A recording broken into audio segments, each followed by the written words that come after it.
Muito boa noite, seguidores da página Ecoando a Voz dos Mártires. Deia Fernandes começando essa live nesse sábado, exatamente às 22 horas e 25 minutos.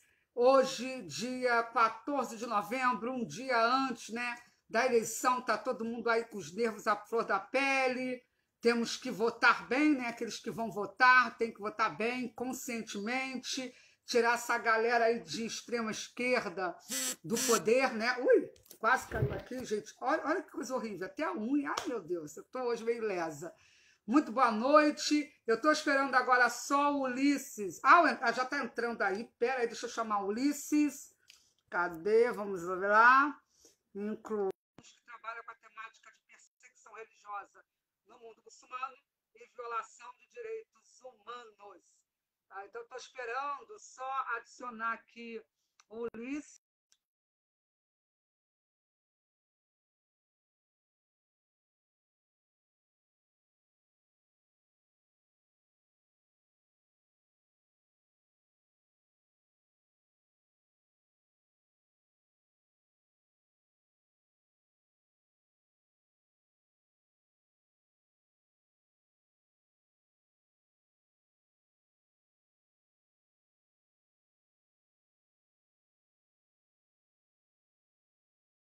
Vamos ver se entra agora, gente.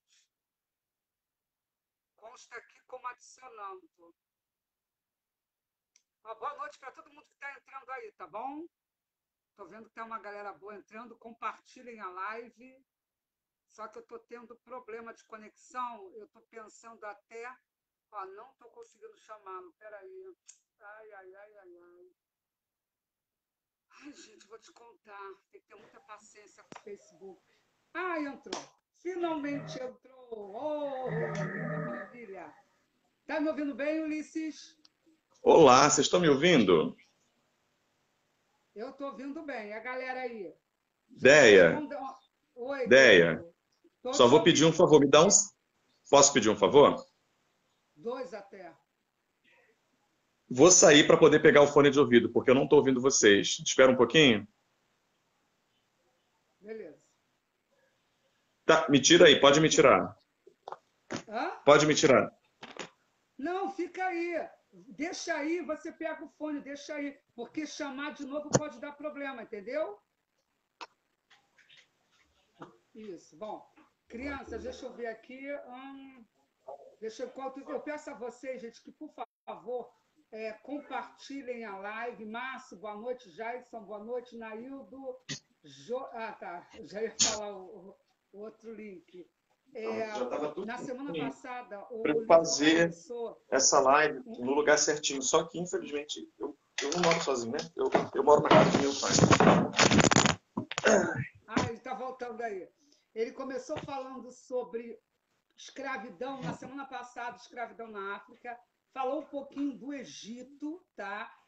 Se o Islã tinha relação ou não, com a escravidão. Foi muito interessante a live. Quando terminar essa live de hoje, eu vou colocar o link da live da semana passada. É importante que você assista, porque essa é de cabeça para baixo, tá? Eu vou colocar o link da live da semana passada, porque a live de hoje é apenas uma continuação dessa live da semana passada, tá bom, gente? Vamos ver se o Ulisses ajeita aí essa câmera, Porque hoje ele não está comigo, gente. É aquela coisa, homem sem mulher do lado é um problema sério, sabe? Para de falar mal dos homens. Não façam nada sem mulheres do lado, porque nós... Olha... Estão dizendo que o meu tá ruim? Gente, o meu som tá ruim. Então eu vou pegar aqui. Foi bom, tá? Obrigada, Ana. Cadê? Eu vou pegar aqui. Meu Deus. Tá me vendo direitinho? Estão dizendo que o meu som tá ruim? Não, eu tô ouvindo, Aqui. Esse primeiro minuto é para isso mesmo. Você tá ouvindo, Ulisses? Eu tô.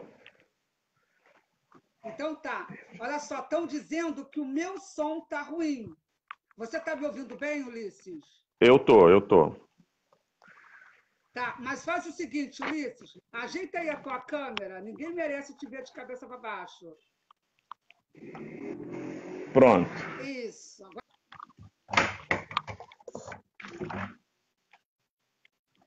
já a live para não ter. Eu não quero Pronto. que a live demore para a gente poder viralizar isso. Começa aí com a aula, é contigo. Tá bom, gente. Vamos lá, então. Qual é o título, hein? Me esqueci. É sobre escravidão, né? Muito antes dos portugueses, tá bom? Escravidão O que que a na gente... África, muito antes dos portugueses. Tá bom, então, gente. Olha só. Eu vou retomar o nosso encontro de semana passada, fazendo o resumo, como sempre, né? Até para quem não estava aqui, e contextualizando também, recontextualizando para quem estava com a gente, tá? A gente vai continuar falando hoje sobre escravidão. Isso é uma lacuna que existe na história, na nossa história, na nossa aula de história, porque se você perguntar para qualquer brasileiro e talvez qualquer latino-americano, qualquer norte-americano, o que ele entende por escravidão, obviamente vai vir à mente dessa pessoa, com muita razão e muito acertadamente, o tráfico atlântico, né? Na cabeça, no inconsciente coletivo do americano, do norte-americano, do sul-americano, do centro-americano, está muito a questão do tráfico negreiro perpetrado aí final do século XV, aí com certeza século XVI, XVII, né? Dos portugueses, dos ingleses e franceses, os espanhóis também tiveram alguma coisa, mas portugueses sem dúvida, né? Os portugueses trouxeram muitos escravos para a América. O primeiro navio negreiro vai chegar aos Estados Unidos. Não sei se o primeiro navio negreiro, mas o primeiro escravo, os primeiros chegam nos Estados Unidos em 1620, né? Então o século XVII é muito forte para eles também com relação a isso. O Brasil já desde o século XVI todo mundo usando máscara, né? Então o que acontece? Para a gente isso é muito comum. Só que quando a gente vai começar a estudar a história, né, para além daquilo que a gente aprende na nossa escola, a gente começa a entender que a escravidão, na verdade, ela já existia. Perdão, gente, me desculpe, eu estou com alergia. Ela já existia e, na verdade, essa escravidão dentro do continente africano, né, na verdade, a escravidão que acabou, de algum modo, resultando na escravidão aqui do pessoal no Brasil, dos escravos que vieram da África para o Brasil, ela tem alguma base muito anterior aos portugueses. Aos portugueses. E, na verdade, vem aquela pergunta inicial que sempre serve para a gente refletir sobre o assunto. Será que os portugueses chegavam à África, pegavam aqueles africanos pelo cabelo e traziam pelo Brasil, ponto final? Você já viu o tamanho da África, como é que a África é larga? O português ele chegava inicialmente nas margens, né, no litoral. Não tinha conhecimento de interior. Como que o português chegava? Gente, o litoral ele era um ponto de contato. Os escravos vinham para o litoral e eram trazidos para o Brasil, para a América. Mas como que eles conseguiam fazer isso? Do ponto de vista dos africanos, né? A gente sempre tem muito essa ideia de que os portugueses são poderosos, e realmente, né, eles construíram um império, mas eles chegam lá poderosos e pegam as pessoas. E isso gera um certo desconforto, uma certa inquietude em algumas pessoas que começam a estudar esse assunto. E quando você vai entrando pela história, hoje em dia, com a internet, você tem acesso a muita coisa boa, né? Há muita coisa que não é boa, mas há muita coisa boa também. E você começa a entender e a perceber que existia já uma escravidão, infelizmente, dentro do continente africano. Tá? Esse é um tema difícil de tocar, porque as pessoas já têm muito fixo na cabeça que os portugueses é que inventaram isso, e se existia alguma coisa na África cruel quanto aquilo que os africanos faziam, ou que os portugueses fizeram. É um tema difícil da gente lidar porque as pessoas não querem ouvir. E eu já antecipo para vocês, tá? Dé, você tá me ouvindo? Se der algum problema, me avisa, tá? Por favor, tá? Eu tô sem ver comentário de ninguém. E eu já antecipo para vocês algumas reações com as quais você tem que lidar quando você mexe com esse assunto. Por exemplo, quando você diz, por exemplo, né, que existia alguma escravidão dentro da África, uma das reações que você vai ouvir é a seguinte: não, mas não é bem assim, ou como eu já ouvi, fazia parte da cultura deles. Aí, como assim? Então está justificado, né? Se fazia parte da cultura deles, está justificado. Então, a cultura ela tem a ver com economia. A cultura é necessidade. Os portugueses precisavam dos escravos para trabalhar no engenho de açúcar. Então, também fazia parte da cultura deles. Né? Essa é uma reação que a gente ouve. Né? Não, mas era parte da cultura. Não, porque não é bem assim. A pessoa não entende do assunto. Não, mas você tem que entender. Então, assim, se preparem, porque já existe uma pré-justificativa para este assunto. Tá? Falar de escravidão perpetrada pelo Império Português, ótimo, não tem problema nenhum. A gente fala e senta ao malho, né, e aprende para não repetir os problemas do passado. Agora, quando você toca, por exemplo, no fato de que havia uma escravidão anterior aos portugueses na África, você vai arranjar um problema. Porque na cabeça de todo mundo, você não pode, não, como você vai criticar? Até porque para a história, para a sociologia, enfim, o africano ele é o oprimido. Então ele não pode nunca ter perpetrado ou ter sido conivente com opressão. E a gente vai falar exatamente aqui sobre uma guinada que a escravidão deu dentro da África a partir da ascensão do império, né, daquilo que a gente conhece como ISL-ATIL. Eu não vou falar o nome aqui, você junta as letrinhas, né, ao sistema religioso. ISL-ATIL, tá? Que é a religião do ISL-ATIL, tá? Tudo bem? Então, esse que é um sistema teocrático e político e religioso, né, teopolítico, eles acabaram criando algumas coisas, não, estabelecendo um sistema de escravidão dentro da África. Uma das minhas principais fontes de consulta e de pesquisa hoje, tá? Eu faço questão de trazer para vocês, é esse livrinho aqui pequenininho, tá?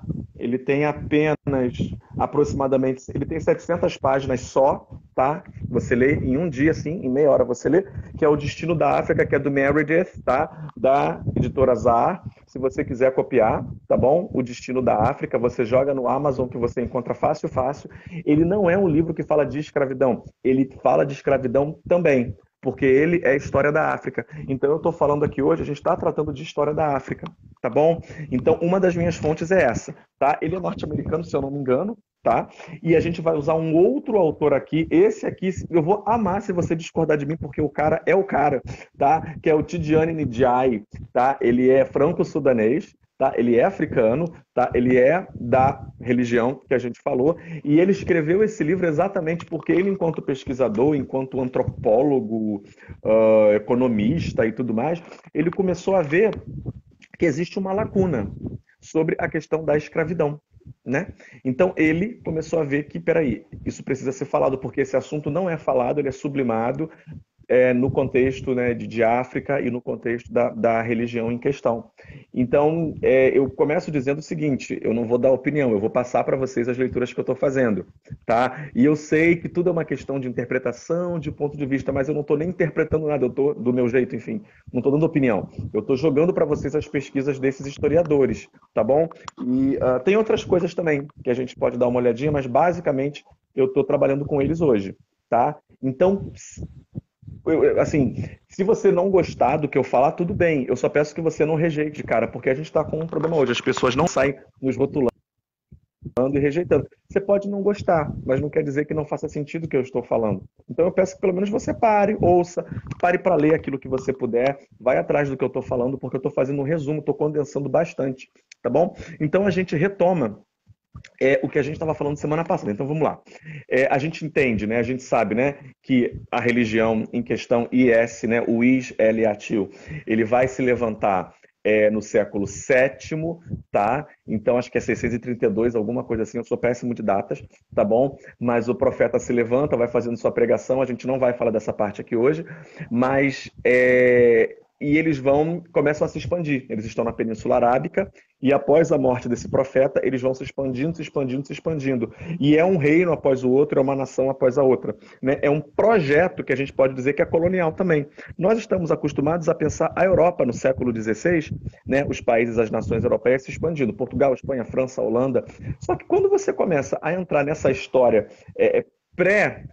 pré-Oceano Atlântico, né? Pré-grandes navegações, você vai perceber que você tem várias nações e países e povos também que estão se expandindo, tá? E uma coisa muito interessante que eles têm em comum é esse projeto religioso.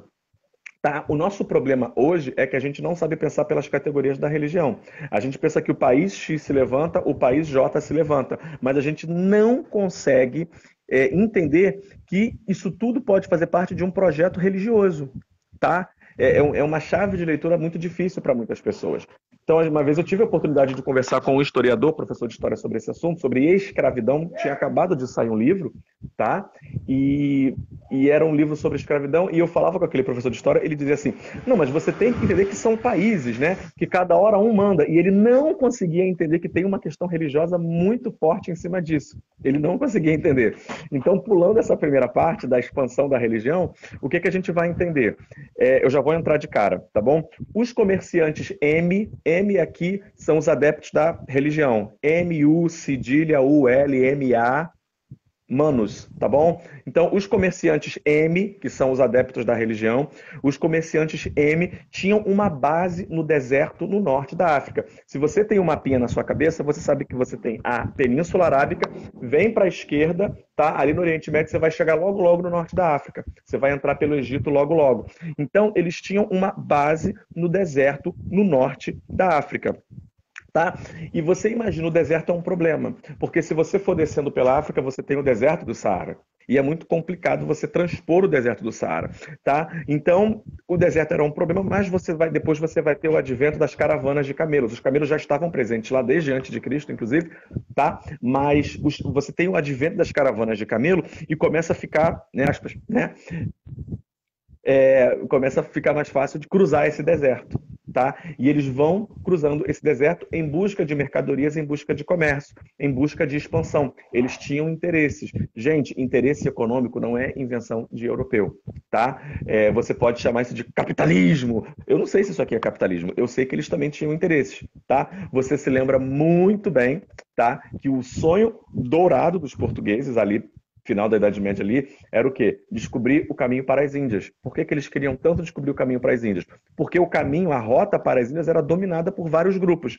Os grupos dos adeptos dessa religião aqui que eu estou falando para vocês. A religião acabou unificando eles, né? Foi fazendo várias unificações, eles começam a ter em comum, aquilo dá muita coesão para eles e depois a religião vai se expandindo, se expandindo, se expandindo.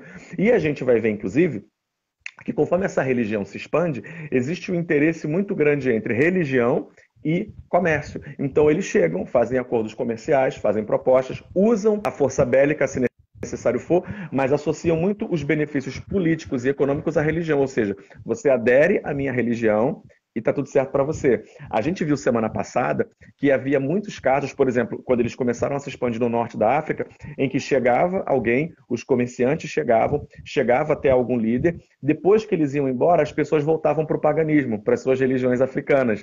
Isso começa a gerar o quê? Preocupação neles. E aí eles começam a estabelecer templos, a estabelecer lideranças religiosas. Por quê? Vamos parar para pensar um pouquinho, gente. Como assim você chega, você traz uma religião, e aí quando você vai embora, todo mundo volta para sua prática antiga pagã?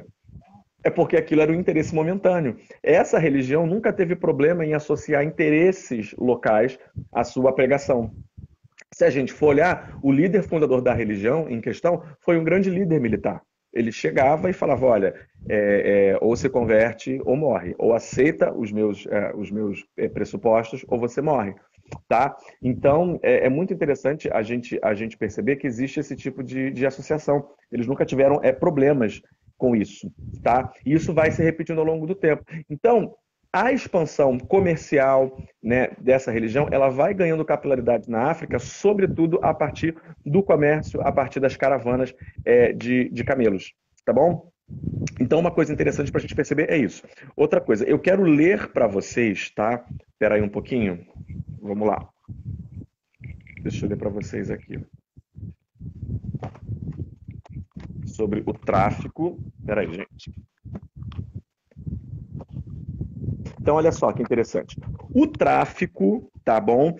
O tráfico desses comerciantes da religião fornecia crianças, mulheres e homens oriundos do interior do continente negro. Esse tráfico fornecia mulheres, crianças e homens oriundos do interior do continente negro. Então eles sabiam que existia ali o continente negro, eram povos negros, tá bom? E existia procura de escravos, tá? Isso aí já no século VII, tá? A gente não está falando de século XVI, a gente está falando de século VII. É muito tempo antes. Então você já tem um comércio de escravos ali se fortalecendo, tá bom? As principais mercadorias do comércio, quais eram? Ouro e escravos. Eles vão descendo, descendo, descendo e chegam à região chamada de Bilad as-Sudan. O que é Bilad as-Sudan? Te lembra Sudão? que é exatamente a terra dos negros. Então eles têm consciência de que ali está um povo negro, eles vão lá buscar mercadorias, eles vão lá buscar escravos, tá bom?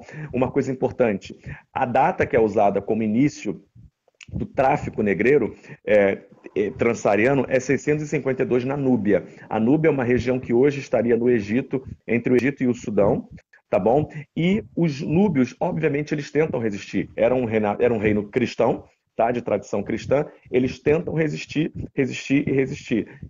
Eles vão ficando muito enfraquecidos, chegando ao ponto de que eles fazem um acordo, tá? É um chamado um Bact, que é um acordo com esse pessoal que vem, né, do Oriente Médio, tá? Deixa eu fazer só uma pergunta, Ulisses. Vou dar uma de, tá?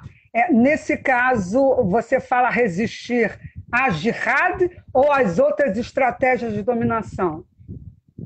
Então, na verdade, você tem tudo junto. Você tem a jihad, sim, você tem uma guerra armada e eles resistem. E estratégias de dominação comerciais também, culturais. Porque a gente vai ver que muitas vezes existe uma luta armada, mas em algumas não, várias vezes você vê interesse comercial, acordo. Eles faziam acordos comerciais e levavam a religião. Por exemplo, o que a gente vai ver logo no início da religião, lá com o seu profeta?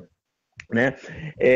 Aquela região da Arábia, vamos voltar no tempo agora, no começo da religião, era uma religião pagã, existiam vários deuses. O que ele faz? Olha, eu tenho esse único Deus, vocês servem ao meu Deus, vocês vão pagar um imposto a partir de agora.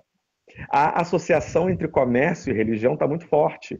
Tá? Então eles vão se espalhando. Quando eles chegam à África, existem resistências, tanto resistência cultural, econômica, quanto resistência bélica também. Só que chega um momento em que os núbios eles não conseguem resistir mais. Então eles têm que fazer um acordo. E qual é o acordo? Eles vão entregar anualmente uma quantia de escravos. Tá? Todos os anos eles têm que entregar uma quantia de, alguns historiadores vão colocar 360 escravos, tá?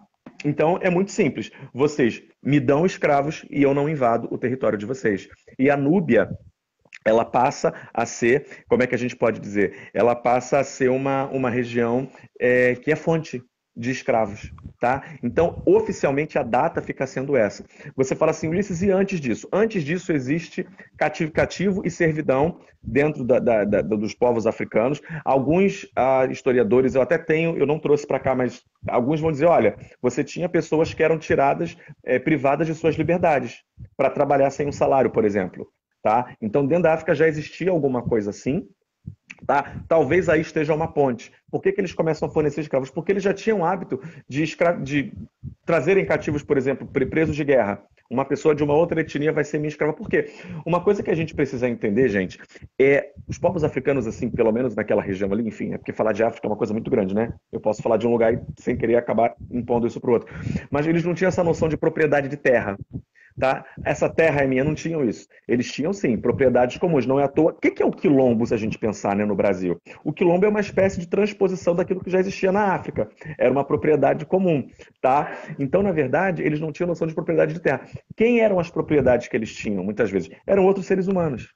A noção de propriedade não era da terra, eles tomavam posse. Então, por exemplo, eu briguei com você, a gente teve uma luta, a gente teve uma guerra, você agora é meu cativo, você vai trabalhar para mim. Esse tipo de coisa existia. Inclusive, eu tenho até um livro aqui, esse aqui é de uma autora brasileira, ela passa um paninho, né, na escravidão que já existia na África, ela pula essa parte da escravidão da religião do Is-el-Yatil, depois eu até leio para vocês, ela admite que existia alguma coisa dentro da África, mas você vê que ela não chega a dizer que existia regime de cativeiro. É engraçado, eu posso ler para vocês agora? Tá? Isso aqui é livro, gente, usado para professor, tá? Isso aqui é indicado para professores, editora Contexto, livro didático, MEC, tá? É o tipo de livro que o professor lê. Fala. Deixa eu só fazer aqui trazer um comentário importante, já que você não está podendo ler, do nosso amigo Sérgio Miguel. Primeiro, ele está dando parabéns pela abordagem do tema escravização no mundo árabe e muçulmano, que ele diz que é muito importante e pouco debatido, e logo depois ele dá uma informação muito legal. Ele diz, então, a obra do professor senegalês, escritor, antropólogo e economista Tidiane Ndiaye já está traduzida para o português brasileiro. Já. Estamos, nesse momento, na fase de acertos para publicação. Olha que notícia Então maravilhosa. já vai ter no Brasil. A minha edição veio de Portugal, Sérgio, então obrigada. a gente vai ter. Como é que é o nome dele, hein? Agradece a ele. Sérgio Miguel. Sérgio Miguel, muito Sérgio, obrigada pela informação. Divulga, tá? Porque a minha edição é portuguesa, tá? Então, já que está vindo para o Brasil, a gente vai poder comprar na esquina daqui a pouquinho, né? Se a pandemia permitir, a gente vai na livraria comprar. A minha edição é portuguesa. Quem sabe eu compro a brasileira. Tá mais fácil de ler, quem sabe. Mas, gente, olha só, tá vendo? Esse livro que eu mostrei para vocês, ele vai sair no Brasil. O Sérgio acabou de falar que ele vai sair no Brasil. Muito bom. Vamos divulgar, tá? Quem tiver apressado, já vai na Amazon e pega a edição portuguesa. Mas o Sérgio acabou de falar que esse livro vai sair no Brasil. Isso é muito bom. Gente, isso aqui é o tipo de coisa que você fala assim, a gente não entende, porque não ensinaram isso aqui pra gente. Isso é uma lacuna que o Tidjane ele quer preencher. Pra gente entender a escravidão antes, porque a gente vai entender, na verdade, que um tipo de comércio já existia.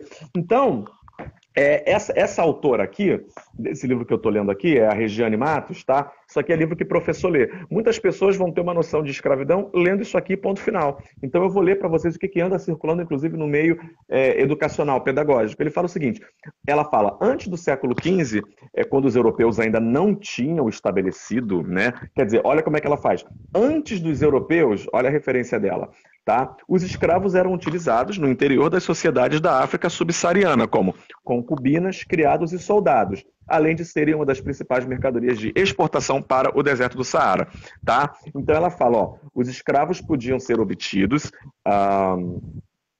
Pera rapidinho. Tá. Poderiam ser obtidos em guerras entre os próprios estados africanos e incentivados no processo de expansão. Ela até admite isso, tá? Então, na tentativa de sobrevivência, eles se entregavam para ser escravos. Agora, olha o que ela fala. No entanto, foi especialmente a partir do século XVII que a escravidão se expandiu no continente africano, em grande medida em razão da procura crescente dos europeus. Quer dizer, ela fala rapidinho que existia escravidão dentro da África, ela joga logo na conta dos portugueses, você fica claramente com a impressão que eles inventaram. E essa escravidão da qual a gente está tratando aqui hoje com vocês, da religião, ela simplesmente não fala, gente. Isso aqui é livro que professor lê para falar para os seus alunos. Professor de história lê. Vocês estão entendendo? Muita gente vai ter contato com esse assunto a partir desse livro aqui, simplesmente. Existe uma grande lacuna aqui. Eu não sei se ela fez de propósito, se ela fez por ignorância, mas a grande questão é a seguinte, ela fala que existia na África, ela fala rapidinho, acho que é 1 ou 2 parágrafos apenas, e vem logo jogando na conta dos portugueses. Não está errada. Ela só esqueceu de falar algumas coisas muito importantes. Ela minimiza a escravidão africana e ela não fala desse elo que a gente está tratando aqui hoje, que é o que eu estou tentando trazer para vocês, tá? Deixa eu só falar um negócio aqui para as pessoas. Espera aí, Ulisses, que o pessoal está aqui interagindo. Hoje eu sou a tua secretária, depois você vai me pagar por isso. Vai, secretária, fica à vontade. Sim, o Júnior Eduardo está falando boa noite e tal, e ele está dizendo que esqueceu o nome do professor. O professor que está falando é Ulisses, tá? E a Tereza Carvalho está pedindo, só que eu não consigo escrever, ela está pedindo para escrever o nome desse autor senegalês. Eu estou tentando escrever pelo Face e não consigo. Pede para o nosso amigo escrever. Sim, tá. Então tá. Isso, Tidjane, tá bom. T-I-D-I. Bota assim, o genocídio oculto, joga na Amazon. Isso. O genocídio ocultado. Tidjane. Só se você colocar Tidjane você já pega, tá? Bota mais para cá um pouquinho, bota mais, isso. Mais um pouco para pegar o nome todo. Isso, olha aí, ó. Tá. N-D-I-A-Y-E. Pronto, vai lá. Depois eu vou responder a todos vocês, livro, tá bom? Basta colocar o nome do livro, Genocídio Ocultado. Colocaram tá? Já, o Sérgio, nosso amigo Sérgio, o Sérgio já comentou aí, tá, Tereza? Então pronto. Ele já colocou o nome aí. Ótimo. Inclusive, agradece, olha Sérgio. só, o Sérgio... Fala. Só um minutinho. O Sérgio disse que ele tem conversado com frequência com o professor. Inclusive, falou hoje com ele. Olha que maravilha. Quem sabe no futuro a gente consiga até fazer uma live com o professor Tidjane. Seria muito bom. Então, Sérgio, fala que tem uma galera aqui no Brasil que está apaixonada pela obra dele, tá bom? Estou feliz de saber disso. Já tem seguidores aqui. Isso. Vai ter um grupo de seguidores bom aí. Tá? Então, Que legal, hein? Legal, hein? Legal. Então, deixa eu ler para vocês. Então, a gente entendeu que você tem essa em 1652, os núbios eles não conseguem resistir, então eles vão fornecer essa quantia de escravos anualmente, tá? Eu sempre esqueço o número de escravos, mas enfim, isso é um mero detalhe.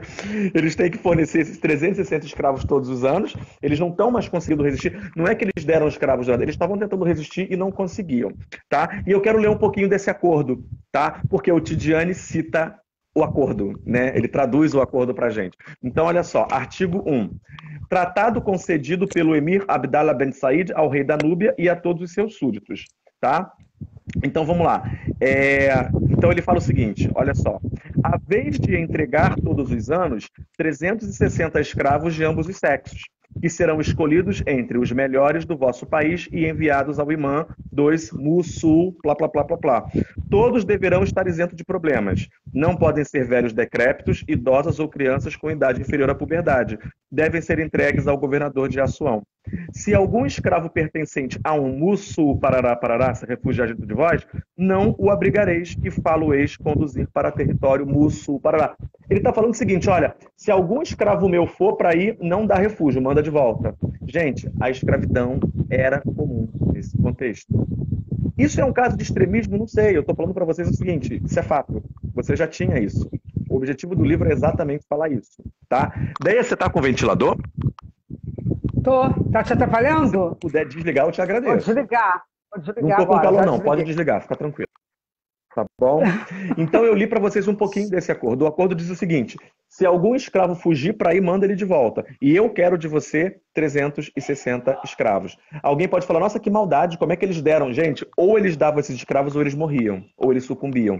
E esse comércio permaneceu alguns séculos, acho que 6 séculos, até que depois eles pegaram escravos em outros lugares, em outras fontes, que se der tempo eu falo hoje. Tá? Inclusive fora da África, tá? Então vamos lá. Então se estabelecem, gente, 2 correntes de tráfico. Uma subsaariana, lembra que eu falei dos camelos? Eles conseguiram passar o deserto, e outra marítima. Se você pegar a costa leste da África, ali em Moçambique, por exemplo, é aquela costa leste da África. Lá em cima tá o quê? Tá a Índia, tá o Oriente Médio. Índia para cá e o Oriente Médio para cima. Ali você tem um tráfico marítimo de mercadorias e de escravos também. Então eles começam a pegar escravos também, não só e levar pelo Saara, mas pelo mar. A gente pensa que navegação é só no Oceano Atlântico, né, gente? Mas não. Saía muito material da costa leste da África direto para o Oriente Médio, para a Pérsia, inclusive, para aqueles lugares todos ali, tá? Você não pode se esquecer que durante a Idade Média, gente, eu aprendi isso na escola, eu acho que todo mundo aqui aprendeu. Qual era o grande sonho dos portugueses? Descobrir o caminho das Índias. Inclusive tem aquela novela da Globo, né? Péssima a minha piada, mas tudo bem. Péssima. Mas veja bem, eles queriam descobrir o caminho das Índias, né? A Globo serve para alguma coisa, né? Então, veja bem, eles não conseguiam. Pessoal, vamos expandir a nossa ideia aqui. Essa coisa de comércio, de escravo, né, de dominar o oceano, não é só coisa de português. Isso foi só depois do século XVI. Coincidência ou não, entendam o meu sarcasmo, #ironia, tá? Só depois que acontece uma arrefecida desse domínio desses grupos religiosos no Oriente, é que finalmente os portugueses conseguem depois se lançar pelo Oceano Atlântico. Aí a Idade Média acaba. A gente precisa entender a Idade Média, uma chave de leitura para a Idade Média é exatamente essa expansão dessa religião que surge no século VII, se expande, se expande, se expande e bloqueia os caminhos. Você não pode se esquecer que eles vão se expandir pelo norte da África. No século VIII, finalmente, eles chegam à Península Ibérica. Só vão ser expulsos depois, em 1400 e tanto. Então, veja bem, a Europa está sendo sufocada esse tempo todo. Tá? A Europa não está conseguindo fazer comércio com o Oriente, por isso que eles queriam tanto descer pela África e chegar às Índias. Lembra? Bartolomeu Dias, né? Ele vai passar pelo Cabo das Tormentas e Dom João fala, não é Cabo das Tormentas, é Cabo da Boa Esperança, né? Propaganda publicitária, né? Política. Não é Cabo das Tormentas. Ele tinha interesse. Você vai dar para o lugar o nome de Cabo das Tormentas? Você quer chegar na Índia? Chama de Cabo da Boa Esperança. Propaganda ideológica. Foi isso que Dom João fez. E depois, finalmente, quem é que chega lá nas Índias? Vasco da Gama vai chegar a Calicut. Tudo isso está relacionado. Tá? Eles não conseguiam chegar na Índia, tiveram que descer pela África e, sem querer querendo, esbarraram no Brasil. Não é verdade? Até porque o Brasil foi uma descoberta, né? Eles não sabiam que tinha terra aqui, hashtag ironia. Então, vamos lá. Vamos continuar, então, o nosso estudo, tá bom? As estradas são a veia, são a artéria de difusão dessa religião. Por onde eles passavam, eles levavam também a religião. Você não pode se esquecer de que existem interesses econômicos aí. Tá tudo junto, lembra? O grande profeta deles, ele unificou, ele acabou com o paganismo e falou, ó, aceitem o meu Deus, vocês vão pagar um imposto só. Ficou muito mais fácil. Eles não têm problema em associar a fé ao comércio e à questão política. Eles não têm o menor problema. A religião dá um norte, um ponto de referência, tá? Dá uma razão para eles viverem também. Então, por onde eles vão chegando, eles vão levando a religião. E eu lia para vocês semana passada relatos, né, deles reclamando, olha, depois que a gente vai embora, as pessoas voltam para a sua religião pagã. Olha como é que é interessante. Eles chegam, fazem acordo, trazem a sua religião, depois que eles vão embora, aí que eles começam a estabelecer mesquitas, começam a deixar lideranças nesse norte da África, para as pessoas não abandonarem a religião. Lideranças vão chegando, se afirmando, e aí você tem acordos mais diplomáticos, tá? Você tem, por exemplo, vários casos em que essa religião se fortalece, a língua árabe começa a ser introduzida e começa a ser mais interessante se tornar membro dessa religião. O cara que é pagão, gente, ele vai trocar 5... Alô? Oi, tô ouvindo, a gente está ouvindo. Pro cara que tem vários deuses lá, enfim, muitas vezes para ele vai trocar vários deuses por um só, nem é problema para ele, tá? Isso ajuda a gente a entender um pouquinho hoje, por exemplo, a questão, né, que pessoas falam pra gente, a pessoa abandonou a religião, ela foi perseguida, por exemplo. É proibido abandonar essa religião. Isso é um dado muito interessante, porque desde a expansão eles faziam acordos para que as pessoas se tornassem membros dessa religião. É um outro modo de pensar, né? Então as estradas são a artéria de difusão da religião, do Islam, tá? E aí, vou pular várias coisas aqui, eu estou resumindo bastante, tá? Os reis do Mali, vamos falar sobre os reis do Mali agora, que são chamados de mansas. Eles se tornaram religiosos devotos, tá? Então, tem um registro aqui no livro do Meredith, que é o seguinte, vou pular para o século XIV, tá? Em plena Idade Média europeia. Em 1324, o Mansa Musa, nono rei, vai a Meca fazer sua peregrinação e ele para no Cairo. Ele trouxe com ele uma caravana de 500 escravos. Esse rei, que era um religioso devoto, ele traz uma caravana, ele era muito rico, de 500 escravos. O que é escravo? Gente, tem todo tipo de escravo, né? De tudo que eu estou falando para vocês, tem vários tipos, tá? Você tem as concubinas, isso é muito importante. Você nunca parou para se perguntar de onde vêm as odaliscas, as histórias que a gente ouve quando a gente é pequeno, não, gente? Aqueles haréns, aqueles sultões, aquelas mulheres se rebolando lá de modo muito bonito, que colocam pra gente na literatura. Gente, se a mulher da religião em questão, ela tem que cobrir o corpo, ela tem uma série de regras para seguir, de onde vêm as odaliscas? Pergunta para os universitários. Essa religião é uma religião que tem um código muito estrito para as mulheres. Estou falando para vocês que eles invadiram a África e pegavam mulheres para serem escravas sexuais. De onde vem as odaliscas, gente? Eram escravas, pessoal. E quem é que cuidava dos haréns? Pergunto para vocês. Quem eram os homens que cuidavam desses haréns? Eram eunucos, também africanos. Havia escravos eunucos. O eunuco era um escravo muito caro. Por quê? Porque de cada 10 eunucos, 9 morriam fazendo a cirurgia. Não preciso falar mais nada. Então o eunuco era muito caro. Porque eram menininhos novos que eram sequestrados para cuidarem do harém, tinham postos altíssimos, muito de prestígio, eram pessoas de grande confiança dos sultões, inclusive, mas eles eram castrados e eram escravos. Tinha vários tipos de escravidão. O eunuco era muito caro, porque de cada 10 garotos, 9 morriam durante o procedimento, tá? Isso é muito sério. Tá bom, gente? Isso é muito sério, tá? Podem ler os livros que eu estou falando, vocês vão aprender bastante sobre isso, tá? Então vamos lá. Vou falar para vocês, depois vai ter um viajante, tá? Tem um viajante chamado Abu Abdallah Batuta, muito famoso, tá? E ele foi ao reino do Mali e ele colocou as impressões dele, ele registrou as impressões dele. Ele viu coisas boas e ruins. Como eu não sou uma pessoa pilantra, eu vou ler a parte boa e a parte ruim, vou ser bastante honesto. Então ele começa, não, tem que falar tudo, né? Então o Batuta, ele faz algumas observações na viagem que ele fez ao Mali. Ele começa elogiando, ele fala assim: entre as boas práticas estão que evitam a injustiça, pois não há povo mais avesso a ela e seu sultão não permite que ninguém a pratique de maneira alguma. A segurança universal do país, pois nem o viajante nem o morador tem a temer ladrões e bandidos. E sua meticulosidade na oração e na forma como convencem os filhos a praticá-la. Tá? Agora vem a prática ruim. Práticas ruins. As serviçais mulheres. Feministas. Quero falar com vocês, hein, feministas. Vamos lá, feministas.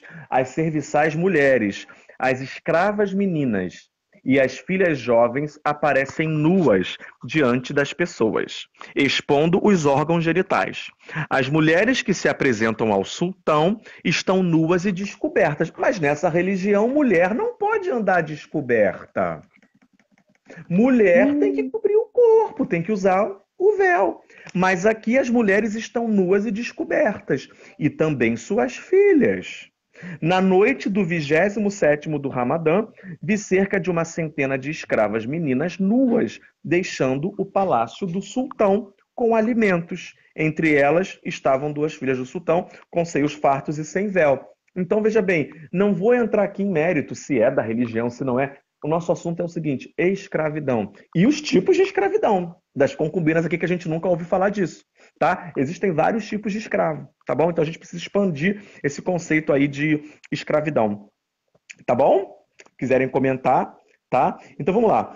Os escravos não eram mercadoria forte no Saara Ocidental, mas no Saara Central eram a base. Eles eram chamados de Kafirun. Kafir-um. O que é kafir? É o infiel. O kafir-um, além de ser infiel, é o seguinte: eles eram pagãos infiéis que praticavam religiões tradicionais.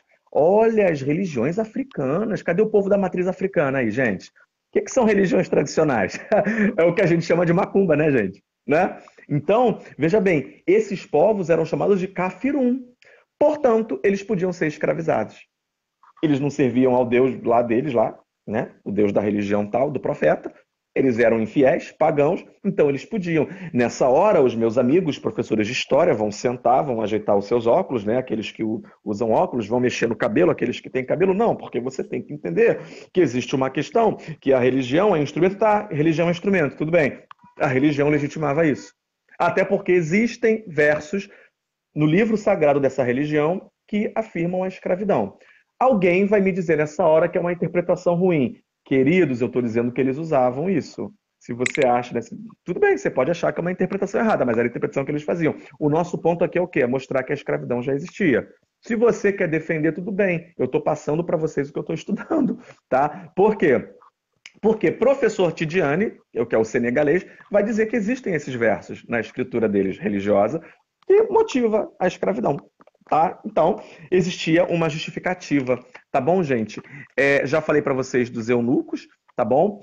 E sobre a escravidão. Eles tinham aqueles que trabalhavam na agricultura, tinham os escravos militares, que depois eu vou falar, e as concubinas, tá bom, gente? Eram escravas sexuais. Tá? Não era simplesmente assim, prostituta. Elas eram tiradas à força. Tá? E uma coisa importante também para a gente pensar aqui, não é o nosso assunto. Engraçado que os professores não falam isso pra gente, mas durante a Idade Média, eles entravam Europa dentro e pegavam mulheres para serem concubinas também.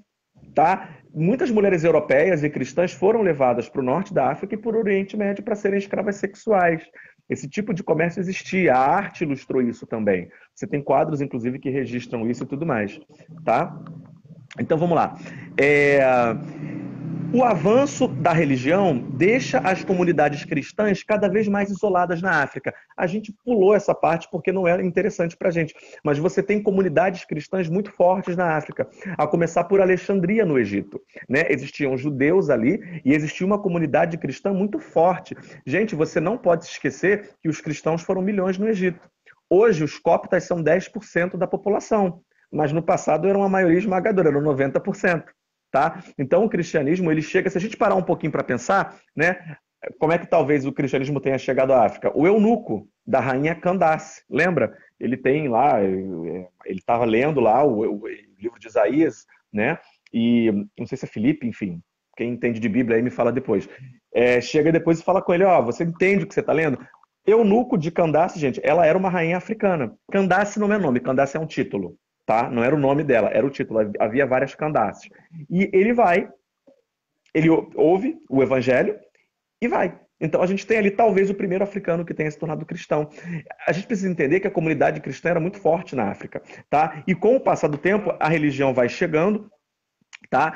E essas comunidades cristãs, elas vão ficando cada vez mais isoladas. Pessoal, o comércio do Mar Vermelho começa a ser dominado por eles, tá? Eles vão cercando, vão se expandindo e dominando tudo.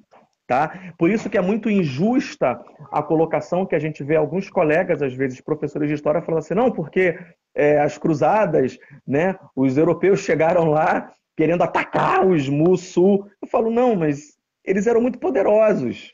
O europeu, na Idade Média, coitado, ele está vendendo o almoço para poder jantar. Entendeu? Então, na verdade, esse pessoal que vai se expandindo, eles são poderosíssimos. Eles dominaram o comércio do Mar Vermelho, no Oceano Índico, fizeram o comércio transsaariano, subsaariano, escravizando um monte de gente. Você está entendendo, gente? O norte da África foi tomado por eles. O Oriente Médio foi tomado por eles. Né, que tinha não sei quantos cristãos foi tomado. Entendeu? Então eram pessoas muito poderosas, mas a gente já aprendeu a associar poder a europeu. Os europeus são os grandes poderosos e os grandes demônios da história. A gente aprende isso, né? Só um minuto, eu queria trazer o comentário da minha querida Jéssica Brandão, quando diz que a escravidão sempre existiu, mas os maiores escravizadores da história da humanidade, vejam a história da África de Bernard Lugan, não sei se fala assim o nome dele. Legal, vamos anotar. Ela está trazendo mais uma fonte bibliográfica. Legal, legal. Jéssica. Obrigado mesmo, a gente precisa divulgar, porque os professores de história não vão falar isso pra gente. E se falarem, eles vão dar uma sanitizada. Esse é que é o grande problema de você tratar desse assunto com os professores de história. Ou eles não sabem, ou eles vão passar um paninho quente, tá? Mas tem esses livros aqui que ajudam a gente, tá? Então, o que vai acontecer, gente? Infelizmente, a Núbia acaba sucumbindo, tá? E aí eu vou ler para vocês aqui. Vamos lá. Vamos falar um pouquinho sobre um historiador também de origem árabe. Ele fala o seguinte sobre a Núbia. Só um minutinho antes de você falar na Núbia, que o Sérgio trouxe também um comentário, e eu posso trazer, Ulisses, rapidinho, o comentário dele, do Sérgio? Sérgio Miguel. Ele diz, fiquei muito decepcionado com os movimentos negros e professores negros também, pois nunca me falaram nada sobre isso. Nos enganaram por muito tempo, nos ensinando só o lado A da história. Creio que 12 séculos de escravização árabe muçulmana, 13. Aí ele botou 13. Aqui 12. 13. Vai lá. Sem problema. É muito mais tempo de crueldade e exploração que aproximadamente 4 séculos de escravização europeia. A pergunta que até agora ninguém me respondeu é: por que os muçulmanos praticaram 12, aí no caso, né, 13, né, séculos 12, de genocídio e expoliação do Maghreb e não se fala nisso? Porque só se fala da escravização eurocêntrica que durou aproximadamente 4 séculos. Realmente, e aí eu acho que algumas pessoas já entenderam que quando o europeu chega à África, ele se aproveita de algo que estava acontecendo. Lembra que eu perguntei? O europeu chegou na África e puxou o africano pelo cabelo? Não, gente. Para o africano, essas coisas já existiam. Tanto a servidão anterior, quanto depois o comércio religioso. Então, quer dizer, agora eles não vendem mais para o pessoal da religião do Oriente Médio. Agora estão vendendo para os portugueses, para os ingleses. Gente, esse esquema já existia. Do ponto de vista do africano, foi só uma continuidade. Isso já existia, tá? Eu estou falando mal. Aí algumas pessoas nessa hora dizem, você está culpabilizando os africanos? Não, isso aí é uma leitura sua. Eu não falei isso. Agora, esse é o tipo de coisa que incomoda. E tudo aquilo que incomoda, a gente tenta organizar na nossa cabeça e fala que o outro está sendo preconceituoso. Você pode não gostar do que eu estou falando, mas eu peço que você sente comigo e venha estudar junto. Você não tem que gostar do que eu estou falando. Eu não acho bonito isso aqui. Vocês acham que isso aqui é bonito, gente? Pelo amor de Deus. Pelo amor, eu descendo desse povo aqui. Você está entendendo?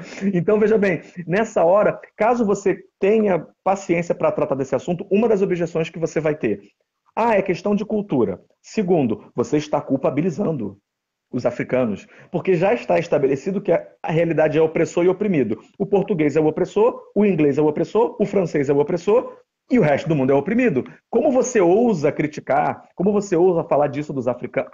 Gente, aí me perguntam, mas nós vivemos o racismo até hoje, o preconceito por causa disso, daquilo que os portugueses fizeram. Gente, onde estão os descendentes dos eunucos? Olha a minha pergunta. Onde estão os descendentes dos eunucos? Parei aqui. Preciso responder? Não tem descendente. Eu tô É. aqui. Eu vim de lá. E os pobres eunucos, coitados. E as mulheres lá também, coitadas, porque eles não se reproduziam também. Tinha uma questão lá também interessante. Havia preconceito também. O preconceito começa lá atrás. Tá?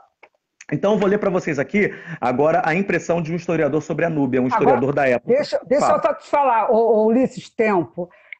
Daqui a uns 10 minutos vai fazer 1 hora. Então era bom você terminar em 10 Fechar. minutos, para na semana que vem Tá você bom. continuar, para a gente ter Fecho. várias, né? Tá bom, Tá. Ulisses? Só para Tá. organizar, para não ficar muito tempo. Tudo Isso. bem, 5 minutos então. Então, olha só, tá? Eu tô citando fonte, gente, original, coisa que eles falavam, tradução, tá? Porque senão a gente fica muito na interpretação do historiador e ele está trazendo dados interessantes. Clãs árabes se alastraram pela Núbia e se estabeleceram lá. Eles assumiram o poder e promoveram rapina e desordem. A princípio, os reis da Núbia tentaram repeli-los pela força. Olha só a pergunta respondida aqui. Os reis da Núbia tentaram repeli-los pela força, mas não conseguiram. Então mudaram de tática e tentaram conquistá-las, oferecendo suas filhas em casamento. Os reis da Núbia tiveram que oferecer as filhas em casamento. Mulher era uma moeda de troca interessante. Eu te ofereço porque você quer. Feministas, venham para cá conversar com a gente. Quero vocês aqui. Tá? E assim seu reino desmoronou e seus países foi herdado por árabes nômades. Tá vendo, gente?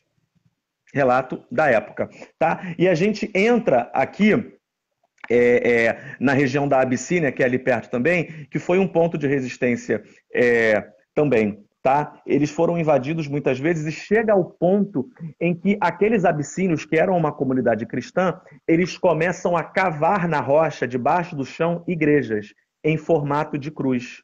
Tá? São verdadeiras obras, são verdadeiros monumentos. Tá? Então, no século XII, como forma de resistência, olha, estamos sendo invadidos, nossa religião está sendo atacada. O que eles começam a fazer? Eles começam a... Imagina um chão aqui de barro, eu cavo uma igreja lá embaixo.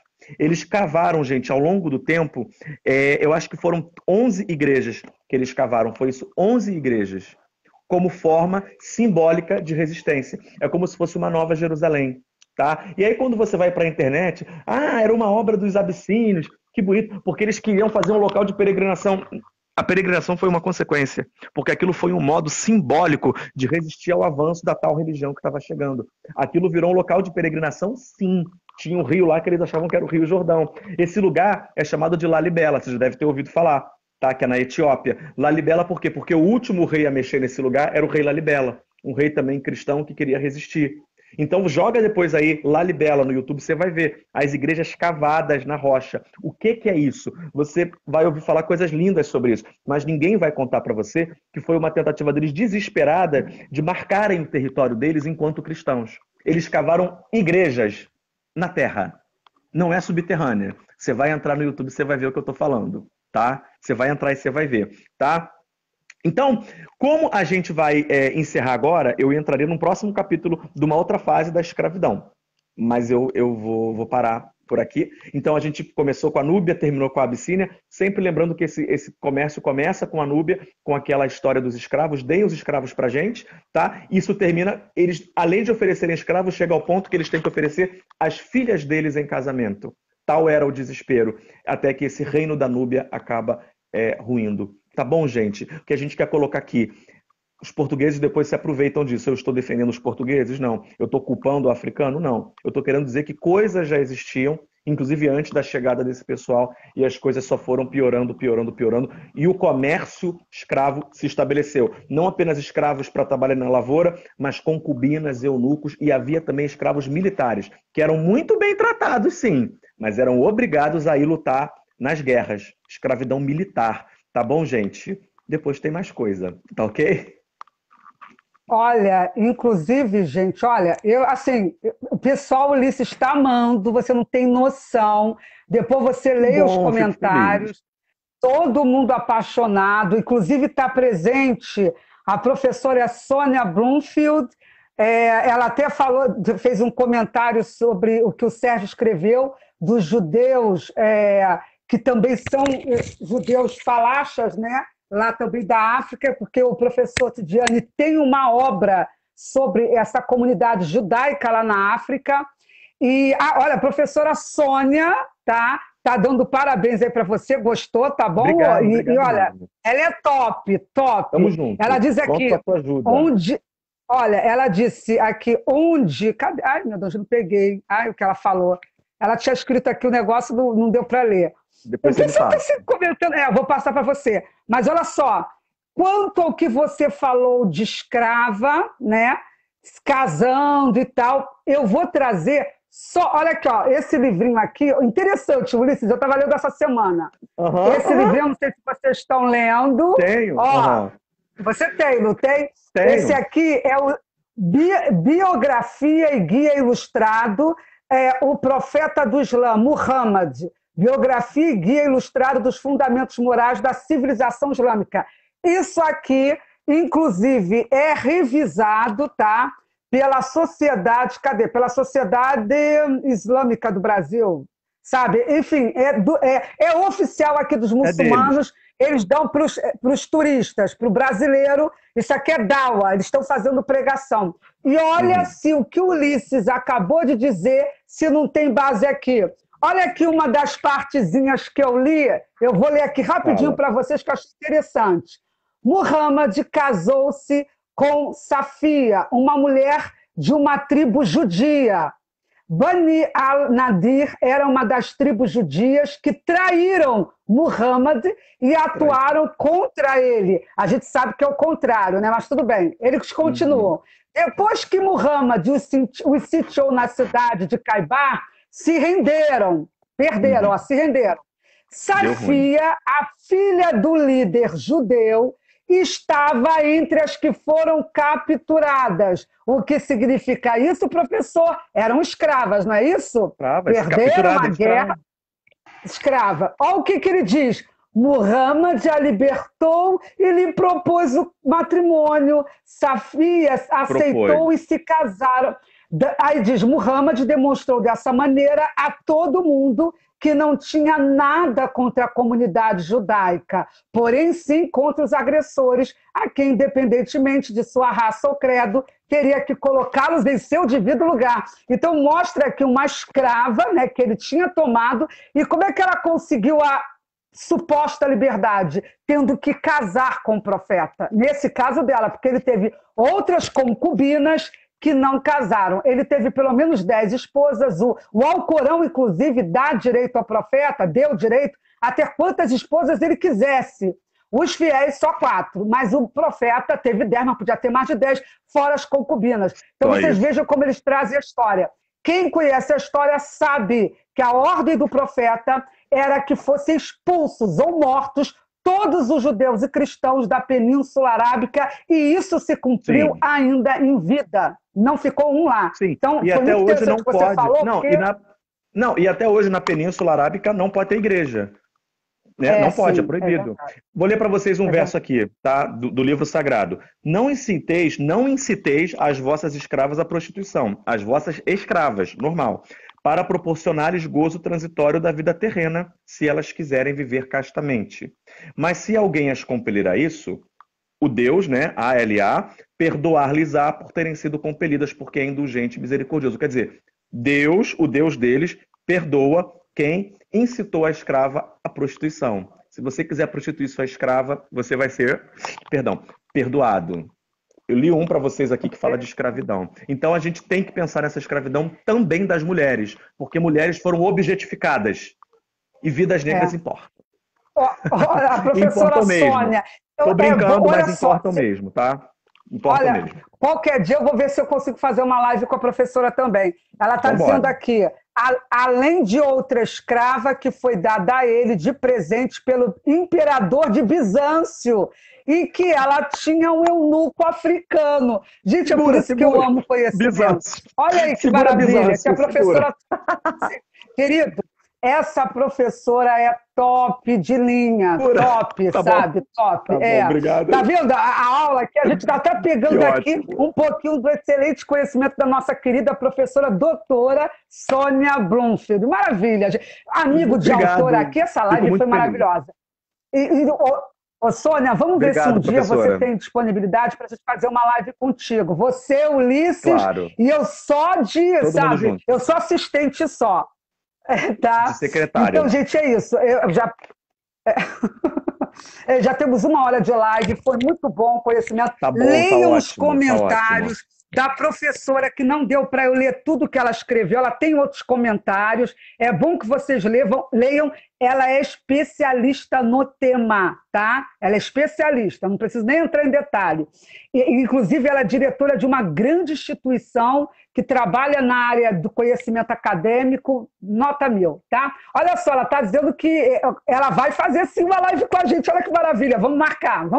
Vamos. Então, muito obrigada, professora Sônia, obrigada ao Sérgio, que fez um comentário maravilhoso sobre o professor Tidiane. Quem sabe a gente entra em contato com o professor Tidiane, hein, Ulisses? Olha que maravilha. Claro, já pensou? Né? O Sérgio está aí. Vou treinar meu francês aqui, tá? Então, vamos embora. Olha aí que chique. Que chique. Pois é. Então, Jéssica também. Olha, gente, se eu for falar e agradecer para todo mundo, vai ser muita gente. Se a gente for falar o nome, a gente não saiu, porque é muita gente que nos apoia. É muita gente. Muita gente nos apoia. A gente agradece mesmo. Agradece. Então, gente, muito obrigada. Ulisses, suas considerações finais para a gente já terminar. E semana que vem, nova live aqui, sábado.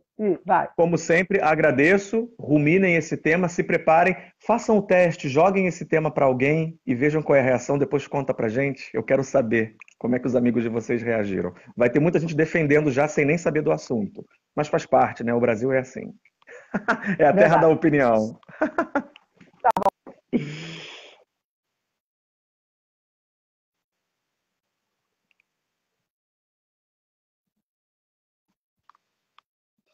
Uma super aula, ela e Ulisses, ok? Beijo grande, uma boa noite, um ótimo fim de semana e até segunda-feira, porque eu tenho live com 3 advogados e vai valer muito a pena. Beijo, tchau, tchau, boa noite. Beijo.